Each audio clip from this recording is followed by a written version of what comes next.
Avec plus de 20 millions d'inscrits en France sur le réseau social Facebook, la gestion des paramètres de confidentialité et de sécurité devient un enjeu de plus en plus important. Sur son réseau social aujourd'hui, on retrouve des amis, on retrouve des membres de sa famille, on retrouve des collègues de travail. Donc il y a un réel intérêt pour les utilisateurs de configurer la diffusion sélective d'informations, de contenus comme les photos, les vidéos ou même des articles ou des liens à destination des différents publics de manière ciblée. Cette manipulation-là n'est pas très aisée aujourd'hui sur le réseau social. Juste pour information, la tranche d'âge qui se développe le plus, qui a la plus forte croissance sur Facebook, c'est les 50 ans et plus. Donc c'est un public forcément avec les jeunes, etc., qui ne sont pas habitués avec ce type de manipulation et qui n'ont pas conscience également de l'impact que ça peut avoir.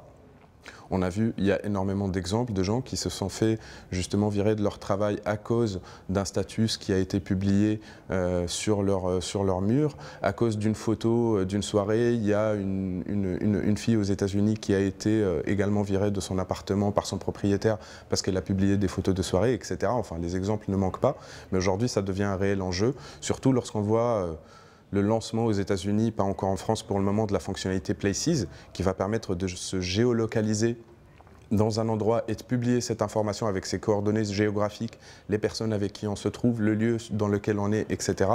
Là, on voit quand même que ça devient un enjeu de plus en plus important.